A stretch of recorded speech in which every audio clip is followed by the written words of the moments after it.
ಕರ್ನಾಟಕ ರಾಜ್ಯದ ಮುಖ್ಯಮಂತ್ರಿಯಾಗಿರುವಂತಹ ಡಿ.ಕೆ. ಶಿವಕುಮಾರ್ ಅವರ ಜನ್ಮಕುಂಡಲಿ ಮತ್ತು ಮುಹೂರ್ತವನ್ನು ವಿಶ್ಲೇಷಣೆ ಮಾಡಿದಾಗ ಡಿ.ಕೆ. ಶಿವಕುಮಾರ್ ಅವರು 15/5/1961 ಬೆಳಗಿನ ಜನನವಾಗಿದೆ. ಇವರ ಜಾತಕದ ಪ್ರಕಾರ ನೋಡಿದಾಗ ಕುಜ ನೀಚನಾಗಿ ಚಂದ್ರ ಉಚ್ಚನಾಗಿದ್ದಾನೆ, ನೀಚಭಂಗ ರಾಜಯೋಗ. ಗುರು ನೀಚನಾಗಿ ಶನಿ ಸ್ವಕ್ಷೇತ್ರನಾಗಿದ್ದಾನೆ, ನೀಚಭಂಗ ರಾಜಯೋಗ. ರವಿ ಮತ್ತು ಬುಧ ಒಟ್ಟಿಗೆ ಇರೋದ್ರಿಂದ ಬುಧಾದಿತ್ಯ ಯೋಗ. ಹಾಗೆ ಸಿಂಹ ರಾಶಿಯಲ್ಲಿ ರಾಹು ಇರುವುದರಿಂದ ರಾಹು ತುಂಗ ಯೋಗ. ರವಿ ಮತ್ತು ಚಂದ್ರ ಒಂದೇ ರಾಶಿಯಲ್ಲಿದ್ದು ರವಿಚಂದ್ರ ಯೋಗ. ಗುರು ಮತ್ತು ಶನಿ ಒಂದೇ ರಾಶಿಯಲ್ಲಿ ಧರ್ಮಕರ್ಮಾಧಿಪತಿ ಸಂಯೋಗವಾಗಿರುವುದರಿಂದ ಇದು ವಿಷ್ಣುಲಕ್ಷ್ಮಿ ಯೋಗ ಮತ್ತು ರಾಜಮಂತ್ರಿ ಯೋಗ. ರವಿ ಮತ್ತು ಚಂದ್ರ ಇದು ಕೂಡ ವಿಷ್ಣುಲಕ್ಷ್ಮಿ ಯೋಗ. ಯಾವುದೇ ಪಂಚಮಾಧಿಪತಿಯೊಂದಿಗೆ ಕೇಂದ್ರಾಧಿಪತಿ ಕೂಡಿದಾಗ ರಾಜಮಂತ್ರಿ ಯೋಗ ಇರ್ತದೆ. ಹಾಗೆಯೇ ಮೇಷ ಲಗ್ನಕ್ಕೆ ಶನಿ ಶಶಕ ಯೋಗನೂ ಕೂಡ ಒಂದು ಮಹಾಯೋಗ, ದೊಡ್ಡ ಯೋಗ ಇದೆ. ಹಾಗಾಗಿ ಇವರ ಜಾತಕ ಪ್ರಕಾರ 26/11/2025 ಶನಿ ದಶ ಚಂದ್ರಭುಕ್ತಿ ತುಂಬ ಉಚ್ಚನಾಗಿರುವುದರಿಂದ ಚಂದ್ರಗ್ರಹದ ಮೇಲೆ ಸಂಪೂರ್ಣವಾಗಿ ಗುರುವಿನ ದೃಷ್ಟಿ ಇರುವುದರಿಂದ ಇವರಿಗೆ ಮುಖ್ಯಮಂತ್ರಿ ಯೋಗ ಪ್ರಾರಂಭವಾಗಿದೆ. ಆದರೂ ಕೂಡ 6 ತಿಂಗಳ ಕಾಲ ಇವರ ಯೋಗ ಸನ್ಮಾನ್ಯ ಶ್ರೀ ಡಿ.ಕೆ. ಶಿವಕುಮಾರ್ ಅವರ ಯೋಗವನ್ನು ನಮ್ಮ ಸಿದ್ದರಾಮಯ್ಯನವರೇ 6 ತಿಂಗಳ ಕಾಲ ಅನುಭವಿಸಿದ್ದಾರೆ. ಆದರೂ ಕೂಡ ಕೊನೆಯ ಕಾಲದಲ್ಲಿ ಅವರಿಗೆ ಅಧಿಕಾರವನ್ನು ಹಸ್ತಾಂತರ ಮಾಡ್ತಾ ಇರುವುದು ಬಹಳ ಸಂತೋಷದ ವಿಚಾರ. ಹಾಗಾಗಿ ಅವರ ಜಾತಕವನ್ನು ನಾನು ಈಗಾಗಲೇ ಸುಮಾರು 20 ವರ್ಷಗಳಿಂದ ಫಾಲೋ ಮಾಡ್ತಾ ಇದ್ದೀನಿ.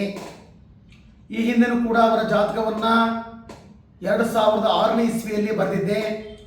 ಆ ಟೈಮಲ್ಲಿ ಅವರಿಗೆ ಮುಂದೆ ರಾಜಮಂತ್ರಿ ಆಗುವಂಥ ಯೋಗ ಇದೆ. ಇವರು ಕಾಂಗ್ರೆಸ್ಸಿನ ಅಧ್ಯಕ್ಷರಾಗ್ತಾರೆ, ಮುಂದೆ ಉಪಮುಖ್ಯಮಂತ್ರಿಗಳಾಗ್ತಾರೆ, ಮುಂದೆ ಮುಖ್ಯಮಂತ್ರಿಗಳು ಕೂಡ ಆಗ್ತಾರೆ ಅಂತ ಹೇಳಿ 2006ನೇ ಇಸ್ವಿ ಅಕ್ಟೋಬರ್ ತಿಂಗಳಲ್ಲೇ ಪ್ರಿಂಟ್ ಆಗಿದೆ. ಜ್ಯೋತಿಷ್ ಸುಧಾ ಅಂತ ಒಂದು ಪತ್ರಿಕೆ, ಬೆಂಗಳೂರು ಪತ್ರಿಕೆ ಪ್ರಿಂಟ್ ಆಗಿದೆ. ಈಗೂ ನೀವು ನೋಡ್ಬೋದು, ನಾನು ವಾಟ್ಸಪ್ಪಲ್ಲಿ ಹಾಕಿದ್ದೀನಿ ಅದನ್ನು. ಹಾಗಾಗಿ ಅಂಥ ಒಂದು ಮಹಾಯೋಗ ಇರುವಂಥ ಕುಂಡಲಿ ಇದು. ಈ ಕುಂಡಲಿಗೆ ಸರಿಯಾದಂಥ ಜಾತಕಗಳನ್ನು ಹುಡುಕಲಿಕ್ಕೆ ಸಾಧ್ಯವಿಲ್ಲ. ಹಾಗಾಗಿ ಇದು ಬಹಳ ವಿಶೇಷವಾದಂಥ ಜಾತಕ. ನರೇಂದ್ರ ಮೋದಿಯ ಜಾತಕದಿಂದಲೂ ಕೂಡ ಬಲಾಢ್ಯವಾಗಿದೆ, ತಪ್ಪಾಗಲಿಕ್ಕಿಲ್ಲ. ಹಾಗಾಗಿ ಮುಂದೆ ಡಿ.ಕೆ. ಶಿವಕುಮಾರ್ ಒಳ್ಳೆಯ ದಾರಿಯಲ್ಲಿ ನಡೆದು ಒಳ್ಳೆಯ ಜನರಿಂದ ಸರಿಯಾದ ಹೆಸರು ಗಳಿಸಿಕೊಂಡ್ರೆ ಇವರು ಸಮಾಜದ ಒಂದು ಸಂಪತ್ತಾಗಲಿಕ್ಕೂ ಕೂಡ ಸಾಧ್ಯ ಇದೆ. ಹಾಗಾಗಿ ಇವರ ಜಾತಕ ಪ್ರಕಾರ 26/11/25 ಶನಿ ದಶ ಚಂದ್ರಭುಕ್ತಿ ಉಚ್ಚನಾಗಿದ್ದು ಸಿಂಹಾಸನ ಯೋಗ ಇರುವುದರಿಂದ ಇವರಿಗೆ ಮುಖ್ಯಮಂತ್ರಿ ಯೋಗ ಪ್ರಾರಂಭವಾಗಿತ್ತು. ಆದರೆ ಕಾರಣಾಂತರದಿಂದ ಅದು ಹೈಕಮಾಂಡ್ ಸ್ವಲ್ಪ ಲೇಟ್ ಮಾಡಿದೆ. ಆದರೂ ಕೂಡ ಇವಾಗ ನಾಳೆ 3/6/2026 ಬುಧವಾರ ಸಂಜೆ 3:45ರಿಂದ 5:05 ಒಳಗೆ ತುಲಾ ಲಗ್ನದಲ್ಲಿ ತುಂಬ ಒಳ್ಳೆ ಮುಹೂರ್ತ ಇದೆ. ಬುಧವಾರ ಪೂರ್ವಾಷಾಢ ನಕ್ಷತ್ರ ಕೂಡಿದೆ, ಶುಭ ಯೋಗ ಅಂತ ಇದೆ. ಆದರೆ ಇವರ ಕೃತಿಕಾ ನಕ್ಷತ್ರ ಪ್ರಕಾರ ಅದು ಪರಮ ಮಿತ್ರ ತಾರೆ ಆಗಿರುವುದರಿಂದ ಅವರು ಈ ಜಾಗ್ರತೆ ವಹಿಸಿ ಗುರುವಿನ ತಮ್ಮ ನಂಬಿರುವಂಥ ಅಜ್ಜಯ್ಯನ ಮಠಕ್ಕಾಗಲಿ ಅಜ್ಜಯ್ಯ ಸ್ವಾಮಿಯವರಿಗೆ ಒಂದು ಸುವರ್ಣದ ಪವಿತ್ರ ಉಂಗುರವನ್ನು ಮಾಡಿ ಗುರುಗಳಿಗೆ ದಾನವನ್ನು ಕೊಟ್ಟು ಆನಂತರ ಅಧಿಕಾರವನ್ನು ಸ್ವೀಕಾರ ಮಾಡಿದರೆ ಅವರಿಗೆ ಬರುವಂಥ ಎಲ್ಲ ಕಷ್ಟಗಳು ನಿವಾರಣೆ ಆಗ್ತದೆ. ನಾವು ಕೂಡ ಅಜ್ಜಯ್ಯನ ಭಕ್ತರೇ. ಆದರೆ ನಾವು ಕೂಡ ಸುಮಾರು 10 ವರ್ಷಗಳ ಕಾಲ ಜ್ಯೋತಿಷ್ಯವನ್ನು ಸ್ಟಡಿ ಮಾಡಿ ಈಗಾಗಲೇ ಸಾಗರದಲ್ಲಿ 30 ವರ್ಷದಿಂದ ಜ್ಯೋತಿಷ್ಯವನ್ನು ಹೇಳ್ಕೊಂಡು ಬರ್ತಾ ಇದ್ದೀನಿ. ಮೊದಲನೇ ಬಹುಶಃ ದೇವೇಗೌಡರ ಪತನ, ಅಂದರೆ ದೇವೇಗೌಡ ಅಧಿಕಾರ ಕಳ್ಕೊಳ್ತಾ ಪ್ರಧಾನಮಂತ್ರಿ ಅಂತ ಹೇಳಿದ್ದೆ. ಆ ಪ್ರಕಾರವಾಗಿ 97ರಲ್ಲಿ ಅವರು ಅಧಿಕಾರವನ್ನು ಕಳ್ಕೊಂಡ್ರು. 10 ತಿಂಗಳಲ್ಲಿ ಮಣ್ಣಿನ ಮಗ ಬರಲಿ ಮನೆಗೆ ಅಂತ ಜೂನ್ 1ನೇ ತಾರೀಕು ಅಧಿಕಾರವನ್ನು ಸ್ವೀಕಾರ ಮಾಡಿದರು. ಮಾರ್ಚ್ 31ನೇ ತಾರೀಕು ಅಧಿಕಾರ ಕಳ್ಕೊಂಡ್ರು. ಆವಾಗ ನಮ್ಮ ಡೆಲ್ಲಿಗೂ ಕೂಡ ಕುಮಾರಸ್ವಾಮಿ ಅವರು ಹಾಗೆ ಬಿ.ಎಲ್. ಶಂಕರ್ ಅವರೆಲ್ಲ ಸೇರಿ ನಮ್ಮ ಡೆಲ್ಲಿಗೂ ಕೂಡ ಕರ್ಕೊಂಡು ಹೋಗಿದ್ರು. ಡೆಲ್ಲಿ ತಿರುಪತಿಗೆಲ್ಲ ಹೋಗಿ ಅವರು ಹುಟ್ಟಬಲ್ಲ ತಿರುಪತಿಯಲ್ಲಿ ಮಾಡಿ ಬಂದಿದ್ದೇವೆ, ಅದೆಲ್ಲ ಗೊತ್ತಿರುವಂಥ ವಿಚಾರ. ಕುಮಾರಸ್ವಾಮಿ ಅವರಿಗೂ ಹೇಳಿದ್ದೆ, ಆವಾಗ ಅವರಿಗೂ ಕೂಡ ಮುಖ್ಯಮಂತ್ರಿಗಳಾಗುವಂಥ ಯೋಗ ನಿಮ್ಮ ಕುಂಡಲಿಯಲ್ಲಿ ಪ್ರಬಲವಾಗಿ ರುಚಕ ಯೋಗ ಇದೆ, ನಿಮಗೆ ಮುಖ್ಯಮಂತ್ರಿ ಆಗ್ತೀರಿ ಅಂತ ಅವರು ಪದ್ಮನಾಭನಗರದಲ್ಲೂ ಕೂಡ ಅವ್ರು ಹೇಳಿ ಬಂದಿದ್ದಾರೆ. ಅದೇ ಪ್ರಕಾರ ಅವರು ಕೂಡ ಮುಖ್ಯಮಂತ್ರಿ 2 ಸಾರಿ ಆದರು. ಹಾಗಾಗಿ ಈಗ ಡಿ.ಕೆ. ಶಿವಕುಮಾರ್ ಅವರು ಕೂಡ ಅಂಥ ಒಂದು ಮಹಾಯೋಗ ಬಂದಿದೆ. ಅವರು ಕೂಡ ಅಧಿಕಾರವನ್ನು ಚೆನ್ನಾಗಿ ಸಮಾಜಕ್ಕೆ ಒಳಿತಾಗುವ ರೀತಿಯಲ್ಲಿ ಮಾಡಿದರೆ ಅವರಿಗೆ ಮುಂದೆ ಒಳ್ಳೆಯ ಭವಿಷ್ಯ ಇದೆ. ನಂತರ 28/6/2027 ಶನಿ ದಶಾ ಕುಜ ಬುದ್ಧಿ ಪ್ರಾರಂಭ ಆಗ್ತದೆ. ಕುಜನು ನೀಚನಾಗಿದ್ದು ಚಂದ್ರ ಉಚ್ಚ ನೀಚಭಂಗ ರಾಜಯೋಗ ಇದೆ, ಕುಜತ್ವ ಕೇತು ಯೋಗ ಇದೆ, ಅಧಿಕಾರವನ್ನು ಅನುಭವಿಸ್ತಕ್ಕಂಥ ಯೋಗ ಇದೆ. ಆದರೆ ಶನಿ ಮತ್ತು ಕುಜ ಎದುರ ಬದ ಇರೋದ್ರಿಂದ ಶನಿ ಮಕರದಲ್ಲಿದ್ದಾನೆ, ಕುಜ ಕರ್ಕಾಟಕ ರಾಶಿಯಲ್ಲಿದ್ದಾನೆ.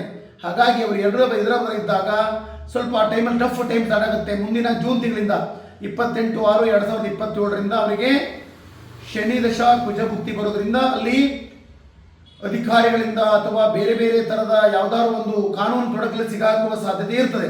ಆವಾಗ ಶನಿ ಮತ್ತು ಕುಜ ಶಾಂತಿಯನ್ನು ಅವ್ರು ಮಾಡ್ಕೊಳ್ಬೇಕಾಗ್ತದೆ. ಅವಾಗ ಮಾಡಿಕೊಂಡಾಗ ಅವರಿಗೆ ಸಮಾಜ ಸೇವೆ ಮಾಡಲಿಕ್ಕೆ, ರಾಜ್ಯದ ಮುಖ್ಯಮಂತ್ರಿಯಾಗಿ ಒಳ್ಳೆಯದನ್ನು ಮಾಡಲಿಕ್ಕೆ ಸಾಧ್ಯತೆ ಇದೆ. ಹಾಗಾಗಿ ಅಂತ ಒಂದು ಒಳ್ಳೆಯ ಇರ್ತಕ್ಕಂಥ ಜಾತಕ ಇದು. 28/5/8/27 ಶನಿ ದಶಾ ಕುಜ ಭುಕ್ತಿ ಇರೋದ್ರಿಂದ ಅವಾಗ ಶನಿ ಕುಜ ಶಾಂತಿ ಮಾಡ್ಕೊಳ್ಬೇಕು. ಗುರುವಿಗೆ ಸಂಬಂಧಪಟ್ಟ ಗುರುವಿನ ಮಾರ್ಗದರ್ಶನದಲ್ಲಿ ಅವರು ಪರಿಹಾರ ಮಾಡ್ಕೊಳ್ಬೇಕಾಗ್ತದೆ. ಆನಂತರ ರಾಹು ಭುಕ್ತಿ ಬರ್ತದೆ. ಅವರಿಗೆ ಸಿಂಹ ರಾಶಿಯಲ್ಲಿ ರಾಹು ಇರೋದ್ರಿಂದ ರಾಹು ತುಂಗ ಯೋಗ ಇದೆ. ಅದು 27-31 ಬಹಳ ದೊಡ್ಡ ಯೋಗ. ಅದು ಪಂಚಮ ರಾಹು ಅಂದರೆ ಪೂರ್ವ ಪುಣ್ಯ ಸ್ಥಾನದಲ್ಲಿ ರಾಹು ಇರೋದ್ರಿಂದ ಮತ್ತು ಅಧಿಕಾರ ಗ್ರಹಣ ಮಾಡಿದ ಕಾಲದಲ್ಲೂ ಕೂಡ ರಾಹು ಪಂಚಮದಲ್ಲಿ ಇರೋದ್ರಿಂದ ಅದು ಮತ್ತೆ ಅಧಿಕಾರಕ್ಕೆ ತರುವಂಥ ಯೋಗ ಇದೆ. ಹಾಗಾಗಿ ಅವರು ಸ್ವಲ್ಪ ಶ್ರಮ ವಹಿಸಿ ಎಲ್ಲ ರೀತಿಯಿಂದ ಸಮಾಜಕ್ಕೆ ಬೇಕಾಗಿರೋ ಎಲ್ಲವನ್ನ ಸಪೋರ್ಟ್ ಮಾಡಿದರೆ ಅವರಿಗೆ ಮತ್ತೆ ಮುಖ್ಯಮಂತ್ರಿ ಆಗುವಂಥ ಯೋಗ ಕಂಟಿನ್ಯೂ ಆಗ್ಬೋದು ಅಂತ ಕಾಣ್ತಾ ಇದೆ. ಹಾಗಾಗಿ ಅವರಿಗೆ ಅವರ ಕುಳ್ಳಿನೇ ಒಂದು ವಿಚಿತ್ರವಾದಂಥ ಯೋಗದ ಕುಂಡಲಿ. ಹಾಗಾಗಿ 31ರಿಂದ ಮತ್ತೆ ಶನಿ ದಶಾ ಗುರುಭುಕ್ತಿ ನೀಚಭಂಗ ರಾಜಯೋಗ ಇರೋದ್ರಿಂದ ರಾಜ್ಯದಲ್ಲಿ ಮತ್ತು ರಾಷ್ಟ್ರದಲ್ಲಿ ಒಳ್ಳೆ ಒಂದು ಹೆಸರನ್ನು ಗಳಿಸಿ ರಾಜ್ಯ ಮತ್ತು ರಾಷ್ಟ್ರದಲ್ಲಿ ಇವರ ಅಧಿಕಾರ ತುಂಬ ಉಳಿಯುವಂಥ ಸಾಧ್ಯತೆ ಇದೆ. ಇವರ ಜಾತಕವನ್ನು ನೋಡಿದಾಗ ತುಂಬ ಉತ್ತಮವಾದ ಜಾತಕ. ಈಗಾಗಲೇ ನಾನು ಕೂಡ ಇದನ್ನ 1/6/26 ಸೋಮವಾರ ಸಂಜೆ ಅಧಿಕಾರ ಮಾಡಲಿಕ್ಕೆ ಅವಕಾಶ ಇದೆ. ಆದರೆ ನಷ್ಟಪಾಟಿ ಇರೋದ್ರಿಂದ ಇದು ಅತ್ಯಂತ ಒಳ್ಳೆಯದಲ್ಲ, ಅಶುಭವಾಗಿದೆ ಅಂತ ಹೇಳಿ ಬರೆದು ಹಾಕಿದ್ದೆ. 3/6/26 ಬುಧವಾರ ಸಂಜೆ 3:45ರಿಂದ 5:55 5 ಗಂಟೆ 5 ನಿಮಿಷವರೆಗೆ ತುಲಾಲಗ್ನ ಪ್ರಸ್ತುತವಾಗಿರೋದ್ರಿಂದ ಇಲ್ಲಿ ಸುವರ್ಣ ದಾನ ಕೂಡ ಅಧಿಕಾರ ಸ್ವೀಕಾರ ಮಾಡಿದರೆ ಅವರಿಗೆ ಅಧಿಕಾರಕ್ಕೆ ತುಂಬ ಒಳ್ಳೆಯದಾಗುತ್ತೆ ನಾವು ಜಾತಕನೂ ಹೇಳ್ತಾ ಇದೆ. ಹಾಗಾಗಿ ಈ ಹಿಂದೆ ಹೇಳಿದಂತೆ ಅವರಿಗೆಲ್ಲ ರೀತಿಯಿಂದ ಪೂಜೆ ಪುನಸ್ಕಾರಗಳನ್ನು ಗುರುಮಠಕ್ಕೆ ಸಾಕಷ್ಟು ಸೇವೆ ಮಾಡ್ಕೊಂಡು ಬಂದಿದ್ದಾರೆ. ಹಾಗಾಗಿ ಅವರಿಗೆ ತುಂಬ ಒಳ್ಳೆಯದಾಗುವಂಥ ಯೋಗ ಇದೆ. ನನಗೂ ಕೂಡ ಒಂದು ಸಾರಿ ಫೋನ್ ಮಾಡಿ ಮೇಕೆದಾಟು ಯೋಜನೆ ಸಂದರ್ಭದಲ್ಲಿ ಮಳವಳ್ಳಿ ಶಿವಣ್ಣ ಫೋನ್ ಮಾಡಿಸಿದ್ರು. ನಾನು ಯಾವಾಗ ಮುಖ್ಯಮಂತ್ರಿ ಮಾಡಿದ್ರೆ ಕೇಳಿದ್ರು. ಆ ಟೈಮಲ್ಲಿ ಹೇಳಿದ್ದೆ ಅವರಿಗೆ, ನೀವು ಬಂದು ಉಪಮುಖ್ಯಮಂತ್ರಿಗಳಾಗಿ ಆನಂತರ ಮುಖ್ಯಮಂತ್ರಿಗಳಾಗ್ತಕ್ಕಂಥ ಯೋಗ ನಿಮ್ಮ ಜಾತಕದಲ್ಲಿ ಪ್ರಬಲವಾಗಿದೆ, ಹಾಗಾಗಿ ನಿಮ್ಮ ಸಾಮಾನ್ಯ ಜಾತಕ ಅಲ್ಲ ತುಂಬ ಪ್ರಬಲವಾಗಿದೆ ಅಂತ ಹೇಳಿದ್ದೆ. ಆ ಪ್ರಕಾರವಾಗಿ ಅವರಿಗೆ ಈಗ ಒಳ್ಳೆ ಕಾಲ ಬಂದಿದೆ. ಸಮಾಜಕ್ಕಾಗಿ ಅವರು ಒಳ್ಳೆ ಕೆಲಸ ಮಾಡಲಿ, ಎಲ್ಲ ಅಭಿವೃದ್ಧಿ ಕೆಲಸಗಳನ್ನು ಮಾಡಲಿ ಅಂತ ಕೇಳ್ತಾ ಇದ್ದೇವೆ. ಹಾಗೆ ಮುಹೂರ್ತವನ್ನು ವಿಚಾರ ಮಾಡಿದಾಗ ಲಗ್ನಾತ್ ಕೇಂದ್ರ ಸ್ಥಾನದಲ್ಲಿ ಗುರು ಉಚ್ಚನಾಗಿರೋದ್ರಿಂದ 1,00,000 ದೋಷವನ್ನು ಪರಿಹಾರ ಮಾಡುವಂಥ ಯೋಗ ಇದೆ ತುಲಾ ಲಗ್ನಕ್ಕೆ. ಹಾಗೆ ಅದು ಕೂಡ ತುಂಬ ಒಳ್ಳೆ ಫಲ ಕೊಡ್ತದೆ. ಹಾಗೆ ಲಗ್ನಾತ್ 7ನೇ ಮೇಲೆ ಕುಜ ಇರೋದ್ರಿಂದ ಅದು ರುಚಕ ಯೋಗವನ್ನು ಉತ್ಪತ್ತಿ ಮಾಡೋದ್ರಿಂದ ಅದು ಕೂಡ ಒಳ್ಳೆ ಫಲ ಕೊಡುವ ಸಾಧ್ಯತೆ ಇದೆ. ತುಲಾ ಲಗ್ನಕ್ಕೆ ರಾಜಯೋಗಕಾರಕನಾಗಿರ್ತಕ್ಕಂತಹ ಶನಿ ಲಗ್ನಾತ್ 6ನೇ ಸ್ಥಾನದಲ್ಲಿದ್ದಾಗ ಶತ್ರುಗಳು ಕೂಡ ಶಾಂತ ರೀತಿಯಿಂದ ಅವರಿಗೆ ಹೊಂದಾಣಿಕೆ ಮಾಡಿಕೊಂಡು ಹೋಗುವಂಥ ಯೋಗ ಇದೆ. ತುಲಾ ಲಗ್ನಕ್ಕೆ ಬಾಧಕಾಧಿಪತಿ ರವಿ ಮೇಲೆ ಶನಿ ದೃಷ್ಟಿ ಇರೋದ್ರಿಂದ ಸ್ವಲ್ಪ ರಾಜಕೀಯವಾಗಿ ಸ್ವಲ್ಪ ಬೇರೆ ಪಕ್ಷದವರು ಅವರನ್ನ ಕಾಲೆಳೆಯುವ ಪ್ರಯತ್ನವನ್ನು ಬಹಳ ಮಾಡುವ ಸಾಧ್ಯತೆ ಇರುತ್ತೆ. ರವಿ ಮತ್ತು ಶನಿ ದೃಷ್ಟಿ ಇರುತ್ತೆ. ಹಾಗಾಗಿ ಅದನ್ನು ತುಂಬ ಹುಷಾರಿಂದ ಹ್ಯಾಂಡಲ್ ಮಾಡಿದರೆ ಅವರಿಗೆ ಅಧಿಕಾರವನ್ನು ಪೂರ್ಣ ಮಾಡಲಿಕ್ಕೆ ಅವಕಾಶ ಇದೆ ಅಂತ ಹೇಳ್ತಾ ಇದೆ. ಹಾಗಾಗಿ ಈ ಒಂದು ಮುಹೂರ್ತ ಮಾತ್ರ ತುಂಬ ಚೆನ್ನಾಗಿ ಬುಧ ಶುಕ್ರ ಯೋಗ, ಹಂಸ ಯೋಗ, ರುಚಕ ಯೋಗ, ಹಾಗೆಯೇ ಪರಿವರ್ತನ ಯೋಗ, ರಾಹು ಪಂಚಮದಿರೋದ್ರಿಂದ ಒಳ್ಳೆ ಯೋಗ ಇದೆ, ಪ್ರಬಲ ಧನ ಯೋಗ ಎಲ್ಲ ಇದೆ. ಹಾಗಾಗಿ ಇವರ ಮಾರ್ಗದರ್ಶನ ಸರಿಯಾದ ರೀತಿಯಿಂದ ಹೋಗಲಿ. ಹಾಗೆ ಸಿದ್ದರಾಮಯ್ಯನವರು ಕೂಡ ಸರಿಯಾದ ರೀತಿಯಿಂದ ಇದಕ್ಕೆ ಸಹಕಾರವನ್ನು ಕೊಟ್ಟರೆ ಮುಂದೆ ಯಾವುದೇ ಕಾರಣಕ್ಕೂ ಕಾಂಗ್ರೆಸ್ ಪಕ್ಷ ಅಧಿಕಾರಕ್ಕೆ ಬರಲಿಕ್ಕೆ ಸಾಧ್ಯ ಆಗ್ತದೆ. ಹಾಗಾಗಿ ಅಂಥ ಒಂದು ಸಹಕಾರ ಸಿದ್ದರಾಮಯ್ಯನವರು ಮಾಡಬೇಕು. ಮತ್ತು ಎಲ್ಲ ಮಂತ್ರಿಮಂಡಲದವರು ಹಾಗೆ ಗೆದ್ದಿರ್ತಕ್ಕಂಥ ಎಲ್ಲ 140 ಜನ MLAಗಳು ಕೂಡ ಅವರಿಗೆ ಸಹಕಾರವನ್ನು ಕೊಡಬೇಕು ಅಂತ ಹೇಳಿ ಕೇಳ್ಕೊಳ್ತಾ ಇದ್ದೇವೆ. ಹಾಗೆ ದಾವಣಗೆರೆ ಎಲೆಕ್ಷನ್ ಕೂಡ ನಾನು SS ಮಲ್ಲಿಕಾರ್ಜುನ ಪುತ್ರನಾಗಿರ್ತಕ್ಕಂಥ ಸಮರ್ಥ ಮಲ್ಲಿಕಾರ್ಜುನ ಗೆಲ್ತಾನಂತೂ ಕೂಡ ಭವಿಷ್ಯವನ್ನು ಬರೆದು ವಾಟ್ಸಪ್ ಫೇಸ್ಬುಕ್ಕೆಲ್ಲ ಹಾಕಿದ್ದೆ. ಆ ಪ್ರಕಾರವಾಗಿ ಸತ್ಯವಾಗಿದೆ. ಹಾಗೆ ನಿಮ್ಮ ಸಿಗ್ಗಾವಿದು ಕೂಡ ಸತ್ಯವಾಗಿದೆ. ಹಿಂದೆ ಬೈ ಎಲೆಕ್ಷನ್ ಹಿಡಿದೆಲ್ಲ ಭವಿಷ್ಯ ಸತ್ಯವಾಗಿದೆ. ಮತ್ತು ನಾನು ನುಡಿದಂಥ ಭವಿಷ್ಯ 100ಕ್ಕೆ 100 ಸತ್ಯವಾಗಿರೋದ್ರಿಂದ ದೇವೇಗೌಡರ ಪತ್ರದಿಂದ ಹಿಡಿದು ಮೋದಿ ಗುಜರಾತಿನ ಮುಖ್ಯಮಂತ್ರಿ ಪ್ರಧಾನಿ ಆಗ್ತಾರೆ, ಪ್ರಧಾನಿ ಆದ ನಂತರ 3 ಅವಧಿ ಅವರೇ ಪ್ರಧಾನಿ ಆಗಿರ್ತಾರೆ ಅಂತ ಹೇಳಿದ್ದು ಕೂಡ ಸತ್ಯ ಸಾಕ್ಷಿ ಇದೆ. ಅದರ ಜೊತೆಗೆ ಸಿದ್ದರಾಮಯ್ಯ ಹೋದ ಅವಧಿಯಲ್ಲೂ ಕೂಡ ಪೂರ್ಣಾವಧಿ ಮಾಡ್ತಾರೆ ಅಂತ ಹೇಳಿದ್ದೇನೆ. ಪ್ರಸನ್ನ ಕುಮಾರ್ ಶಿವಮೊಗ್ಗದವರು ಕೂಡ ಅವರಿಗೆ MLC ಆಗೋ ಯೋಗ ಇದೆ, ಒಂದ್ಸರಿ MLC ಆಗಿದ್ದಾರೆ. ಕಾಗೋಡು ತಿಮ್ಮಪ್ಪನವರು ಕೂಡ ಅವರು ಸಭಾಧ್ಯಕ್ಷರಾದಾಗ ಅವರಿಗೆ ಕೂಡ ಮಂತ್ರಿ ಆಗೋಂಥ ಯೋಗ ಇದೆ ಅಂತ ಹೇಳಿದ್ದೇನೆ. ಈಗ ಅನೇಕ ಎಲ್ಲ ಘೋಷಣೆಗಳನ್ನು ಹೇಳ್ಕೊಂಡು ಬಂದಿದ್ದೇನೆ. ಹಾಗಾಗಿ ಎಲ್ಲವೂ ಕೂಡ ಸತ್ಯವಾಗಿದೆ. ಯಡಿಯೂರಪ್ಪನಿಗೂ ಕೂಡ 2006ನೇ ಇಸ್ವಿಯಲ್ಲಿ ನಾನು ಭವಿಷ್ಯ ಹೇಳಿದ್ದೆ, 4ನೇ ಇಸ್ವಿಯಲ್ಲಿ ಇವರಿಗೆ 6ನೇ ಇಸ್ವಿಗೆ ಇವರು ಮುಖ್ಯಮಂತ್ರಿ ಯೋಗ ಪ್ರಾರಂಭ ಆಗುತ್ತೆ ಅಂತ. ಮುಖ್ಯಮಂತ್ರಿಯಾಗಿ ಅವರು ಮೊದಲು ಉಪಮುಖ್ಯಮಂತ್ರಿಯಾಗಿ ಆಮೇಲೆ ಮುಖ್ಯಮಂತ್ರಿಗಳಾಗಿ ಅವರು ಕೂಡ 4 ಬಾರಿ ಮುಖ್ಯಮಂತ್ರಿಗಳಾಗಿದ್ದಾರೆ. ಹಾಗೆ ನಮ್ಮ KS ಈಶ್ವರಪ್ಪನ ಉಪಮುಖ್ಯಮಂತ್ರಿಗಳಾಗ್ತಾರೆ ಅಂತ ಹೇಳಿದ್ದೆ, ಆ ಪ್ರಕಾರ ಆಗಿದೆ. ಆರ್ ಅಶೋಕ ಉಪಮುಖ್ಯಮಂತ್ರಿ ಆಗಿದೆ ಅಂತ ಹೇಳಿದ್ದೆ, ಅದು ಆಗಿದೆ. ಇನ್ನು ಅನೇಕ ನೂರಾರು ಭವಿಷ್ಯಗಳನ್ನು ಸತ್ಯ ಮಾಡಿ ತೋರಿಸಿದ್ದೇನೆ. ಹಾಗಾಗಿ ಇದು ತುಂಬ ಒಳ್ಳೆ ಮುಹೂರ್ತ ಇದೆ. ಇಷ್ಟೇ ನಾನು ಹೇಳೋದು ಶಿವಕುಮಾರ್ ಅವರಿಗೆ, ರಾಜ್ಯವನ್ನು ಒಳ್ಳೆ ನಡೆಸೋದ್ರ ಮೂಲಕ ನೀವು ಗುರುವಿನ ಅಧ್ಯಯನ ಮಟ್ಟಕ್ಕೆ ಹೋಗಿ ಒಂದು ಪವಿತ್ರದ ಉಂಗುರವನ್ನು ಮಾಡಿಸಿ ಗುರುಗಳಿಗೆ ಅರ್ಪಣೆಯನ್ನು ಮಾಡಿ ಬಂದು ನೀವು ಅಧಿಕಾರವನ್ನು ಸ್ವೀಕಾರ ಮಾಡಬೇಕು ಅಂತ ನಾನು ಸಲಹೆಯನ್ನು ಕೊಡ್ತಾ ಇದ್ದೀನಿ. ಹಾಗೆ ನಾನು ಬೆಂಗಳೂರಿಗೆ ಬಂದಾಗ ನಿಮ್ಮನ್ನು ಭೇಟಿ ಆಗ್ತೀನಿ. ಭಾಳ ಸರಿ ಬಂದಾಗ ಪ್ರಯತ್ನ ಮಾಡಿದ್ವಿ, ನೀವು ಎಲ್ಲ ಡೆಲ್ಲಿ ಹಾಗೆ ಬೇರೆ ಬೇರೆ ಕಡೆ ಹೋಗಿದ್ರಿ. ನಿಮ್ಮ ಎಲ್ಲ ಶಿಷ್ಯಗಳು ಕೂಡ ನಮಗೆ ಭಾಳ ಸರಿ ನಿಮ್ಮನ್ನು ಭೇಟಿ ಮಾಡಿಸೋ ಪ್ರಯತ್ನ ಮಾಡಿದೆ. ಆ ಟೈಮಲ್ಲಿ ನೀವು ಬ್ಯುಸಿಯಾಗಿದ್ರಿ ಮತ್ತು ನಾ ಬಂದು ಒಂದು ದಿವಸ ಇರೋದು, ನೀವು ಎಲ್ಲ ಹೋಗಿರ್ತೀರಿ, ಸರಿ ಆಗಲಿಲ್ಲ. ಹಾಗಾಗಿ ಈ ಸಾರಿ ಬರ್ತಾ ಇದ್ದೀನಿ. ಬಂದಾಗ ಅವಕಾಶ ಸಿಕ್ಕರೆ 6 ಮತ್ತು 7ನೇ ತಾರೀಕಿನ ದಿವಸ ನಾನು ಬೆಂಗಳೂರಿಗೆ ಬರ್ತಾ ಇದ್ದೀನಿ. ಅವಕಾಶ ಸಿಕ್ಕರೆ ತಾವು ಅವಕಾಶವನ್ನು ಮಾಡಿಕೊಟ್ರೆ ನಾನು ಕೂಡ ನಿಮ್ಮ ಹತ್ತಿರ ಬಂದು ನಿಮಗೆ ಒಳ್ಳೆ ಸಲಹೆಯನ್ನು ಕೊಡ್ತೇನೆ. ನಾನು ಕೂಡ 30 ವರ್ಷಗಳ ಕಾಲ ಸಾಗರದಲ್ಲಿ ಜ್ಯೋತಿಷ್ಯವನ್ನು ಹೇಳ್ಕೊಂಡು ಬರ್ತಾ ಇದ್ದೀನಿ. ನಾನು ನುಡಿದಂತೆ ಇದುವರೆಗೆ ಎಲ್ಲ ಭವಿಷ್ಯಗಳು ಸತ್ಯವಾಗಿದೆ. ಇದು ಶತಸಿದ್ಧ. ನೀವು ವಾಟ್ಸಪ್ಪು, ಫೇಸ್ಬುಕ್ಕು ಯಾವುದರ ಬೇಕಾದ್ರೆ ತೆಗೆದು ನೋಡ್ಬೋದು. ಇದರ ಯಾವುದೇ ಥರ ರಾಜಿ ಉತ್ತರ ಇಲ್ಲ, ಎಲ್ಲವೂ ಕೂಡ ಸತ್ಯವಾಗಿರೋದು ನಿಮ್ಮ ಕಣ್ಣಲ್ಲಿ ಕಾಣುತ್ತೆ. ಈಗ DK ಶಿವಕುಮಾರ್ ಅವರಿಗೂ ಕೂಡ ಮುಖ್ಯಮಂತ್ರಿ ಆಗೋ ಯೋಗ ಬಂದಿರೋದ್ರಿಂದ ಅವರು ಒಳ್ಳೆ ಮುಹೂರ್ತದಲ್ಲಿ ಪದಗ್ರಹಣ ಮಾಡ್ತಾ ಇರೋದು ನಮಗೆ ಸಂತೋಷ ವಿಚಾರ. ಅಜ್ಜಯ್ಯನವರು ಕೂಡ ಅದೇ ಮುಹೂರ್ತ ಕೊಟ್ಟಿದ್ದಾರೆ. ಅಜ್ಜಯ್ಯನವರು ನಾನು ಇದನ್ನು ಅವರು ವಾಟ್ಸಪ್ಪಿಗೆ ಹಾಕಿದ್ದೆ, ಅವರು ಕೂಡ ನೋಡಿ ಅದೇ ಮುಹೂರ್ತವನ್ನು ಸೆಲೆಕ್ಟ್ ಮಾಡಿ ಕೊಟ್ಟಿದ್ದಾರೆ, ಅದು ಸಂತೋಷ ವಿಚಾರ.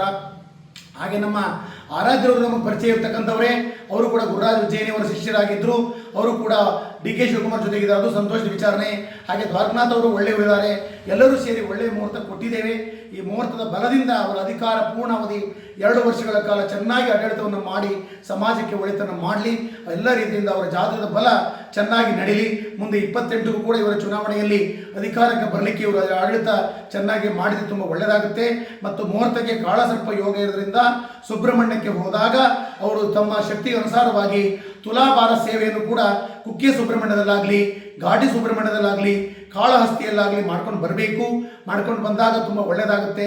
ಹಾಗೆ ಮೇಷಲಗ್ನಿಗೆ ರವಿಚಂದ್ರ ಯೋಗ, ಹಾಗೆ ಪಂಚಮಾಧಿಪತಿ ಮತ್ತು ಚತುರ್ಥಾಧಿಪತಿ ಕೂಡಿದ್ರಿಂದ ತುಂಬ ಪ್ರಬಲ ಯೋಗ ಇದೆ. 1 ವರ್ಷಗಳ ಕಾಲ ತುಂಬ ಚೆನ್ನಾಗಿ ನಡೀತದೆ. ಹಾಗೆ 2027ನೇ ಇಸ್ವಿ ಜೂನ್ 2ನೇ ತಾರೀಕು ನಂತರ 7.5 ಶನಿನೂ ಕೂಡ ಬರ್ತಾ ಇದೆ. ಆ 7.5 ಶನಿನೂ ಕೂಡ ತುಂಬ ಸ್ವಲ್ಪ ಅಶುಭ ಫಲ ಕೊಡಬಹುದು. ಅದಕ್ಕೂ ಕೂಡ ಶನಿ ಶಾಂತಿಯನ್ನು ಮಾಡ್ಕೊಳ್ಳಿ. ಮತ್ತು 2ನೇ ತಾರೀಕಿಂದ ಗುರುಬಲನು ಕೂಡ ವೃಷಭ ರಾಶಿಯವರಿಗೆ ಕಡಿಮೆ ಆಗ್ತಾ ಇದೆ. ಹಾಗಾಗಿ ವೃಷಭ ರಾಶಿಯವರಿಗೂ ಕೂಡ ಆ ಒಂದು ಗುರುವಿನ ಅನುಗ್ರಹ ಪ್ರಾಪ್ತಿಯಾಗಲಿಕ್ಕೆ ಅಜ್ಜಯ್ಯನವರ ಆಶೀರ್ವಾದ, ನಿತ್ಯ ಅನುಷ್ಠಾನದ ಆಶೀರ್ವಾದ, ಜಗದಾದಿ ಜಗದ್ಗುರು ರೇಣುಕಾದಿ ಪಂಚಾಚಾರ ಆಶೀರ್ವಾದ, ಗಂಗಾಧರಾಜರ ಆಶೀರ್ವಾದ ಸಂಪೂರ್ಣ ಅವರಿಗೆ ಸಿಗಲಿ. ಸಮಾಜಕ್ಕೆ ಒಳಿತಾಗಲಿ, ಧರ್ಮದಿಂದ ನಡೀಲಿ, ಕಾಂಗ್ರೆಸ್ ಪಕ್ಷಕ್ಕೆ ಎಲ್ಲ ರೀತಿ ಒಳ್ಳೆಯದಾಗಲಿ. ಈ ಒಂದು ಕಾರ್ಯಕ್ರಮಕ್ಕೆ ಸಹಕಾರವನ್ನು ನೀಡಿರ್ತಕ್ಕಂತಹ ಎಲ್ಲ ವೇಣುಗೋಪಾಲ್ ಆಗಲಿ, ಸುರ್ಜೇವಾಲಾ ಆಗಲಿ, ACC ಅಧ್ಯಕ್ಷರಾಗಿರ್ತಕ್ಕಂಥ ಮಲ್ಲಿಕಾರ್ಜುನ್ ಖರ್ಗೆ ಅವರು, ಸೋನಿಯಾ ಗಾಂಧಿಯವರು, ರಾಹುಲ್ ಗಾಂಧಿಯವರು, ಪ್ರಿಯಾಂಕಾ ವಾದ್ರಾ ಎಲ್ಲರಿಗೂ ಕೂಡ ನಾನು ಧನ್ಯವಾದವನ್ನು ತಿಳಿಸಿ ಆ DK ಶಿವಕುಮಾರಿಗೆ ಅಧಿಕಾರವನ್ನು ಮಾಡಲಿಕ್ಕೆ ಅವಕಾಶವನ್ನು ಮಾಡಿಕೊಟ್ಟಕ್ಕೆ ನಮಗೆ ತುಂಬ ಸಂತೋಷ ಆಗಿದೆ. ಅವರು ಮುಖ್ಯಮಂತ್ರಿ ಯೋಗ ಈಗಾಗಲೇ ಆಗಬೇಕಾಗಿತ್ತು, 6 ತಿಂಗಳು ಲೇಟ್ ಆಗಿದೆ, ಆದರೂ ಕೂಡ ಅದನ್ನು ಮಾಡಿಕೊಟ್ಟಿದ್ದೀರಿ. ನಿಮಗೂ ಕೂಡ ನಾವು ಧನ್ಯವಾದ ತಿಳಿಸ್ತಾ ಇದ್ದೇವೆ. ಅವರ ಒಳ್ಳೆ ಆಡಳಿತವನ್ನು ನಾವು ನೋಡಬೇಕು ಅಂತ ಇಷ್ಟಪಡ್ತಾ ಇದ್ದೇವೆ. ಅದಕ್ಕೆ ಅವಕಾಶ ಸಿಗಲಿ ಅಂತ ಹೇಳಿ ದೇವರಲ್ಲಿ ಪ್ರಾರ್ಥನೆ ಮಾಡ್ತಾ, ನಮ್ಮ ಕಲ್ಯಾಣ ಮಠದ ಚೌಡೇಶ್ವರ ಆಶೀರ್ವಾದ ಸದಾಕಾಲ ಇರಲಿ, ಎಲ್ಲವೂ ಕೂಡ ಶುಭವಾಗಲಿ ಅಂತ ಹೇಳಿ ದೇವರಲ್ಲಿ ಪ್ರಾರ್ಥನೆ ಮಾಡ್ತಾ ಇದ್ದೀನಿ. ಓಂ ಶಾಂತಿ ಶಾಂತಿ ಶಾಂತಿ.